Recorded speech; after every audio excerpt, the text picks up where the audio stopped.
श्री स्वामी समर्थ. तर प्रत्येक घरात बनवले जाणारे पारंपरिक जिभेला चव आणणारे खुसखुशीत हुलग्याचे थालीपीठ बनवूयात. तर त्यासाठी इथं मी एक भांडं घेतले. एका वाटीच्या प्रमाणे 1 वाटी गव्हाचं पीठ, त्याच वाटीनं 1 वाटी ज्वारीचं पीठ, 1 मोठा चमचा बेसन पीठ घेतलेलं आहे. अर्धा चमचा ओवा हातावरती चोळून याच्यामध्ये मी टाकलेले.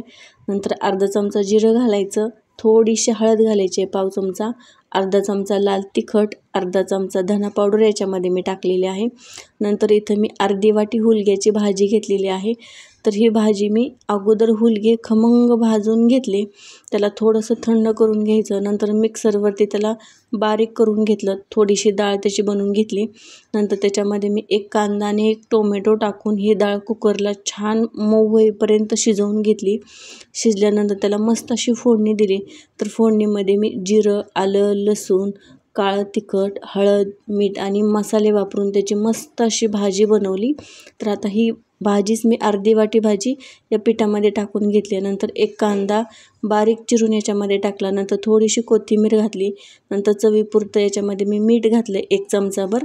नंतर आता हे सगळं साहित्य छान मिक्स करून घ्यायचं.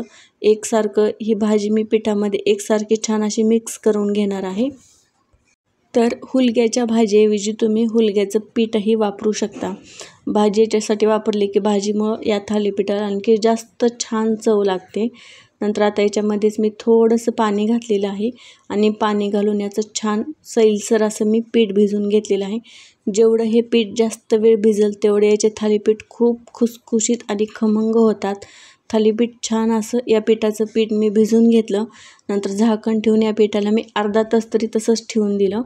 नंतर एक रुमाल घेतला. अर्ध्या तासानंतर त्याच्यावरती थोडंसं पाणी घालायचं आणि गॅसवर मी तवासुद्धा मी गरम करायला ठेवलेला आहे.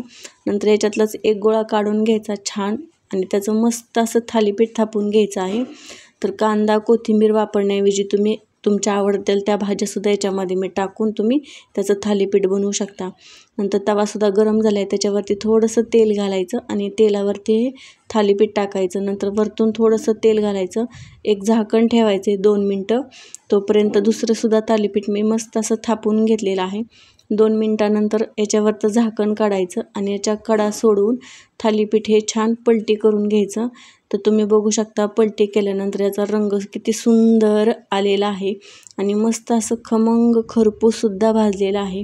तर आता वरतूनसुद्धा मी दोन्ही साईडनं तेल लावलं होतं आणि मस्त हे थालीपीठ मी मीडियम गॅसवरती छान असं भाजून घेतलं. तर ज्वारीचं पीठ, गव्हाचं पीठ वापरण्याऐवजी तुम्ही भाजणीचं पीठही वापरून त्याचेसुद्धा थालीपीठ बनवू शकता. हुलग्याची भाजी वापरून ते सुद्धा खूप जास्त छान लागतात. तर असेच थालीपीठ मी सगळे छान बनवून घेतलेले आहेत आणि खरपूस रंगावरती सुद्धा मस्त असे भाजून घेतलेले आहेत. तर हे थालीपीठ खूप टेस्टी, खमंग, खुसखुशीत आणि पौष्टिक आहेत. चटणी, लोणचं, दही याच्याबरोबर खूप जास्त छान लागतात. एकदा नक्कीच ट्राय करा. तर कशी वाटली तुम्हाला हुलग्याच्या थालीपीठाची रेसिपी नक्कीच मला कमेंटमध्ये सांगा. व्हिडिओला एक लाईक करा, कमेंट करा आणि चॅनलला एकदा नक्की सबस्क्राईब करा. तर भेटूया पुन्हा अशाच छान, खूप टेस्टी, पौष्टिक आणि पारंपरिक रेसिपीमध्ये. तोपर्यंत चॅनल एकदा नक्की सबस्क्राईब करा. बाय.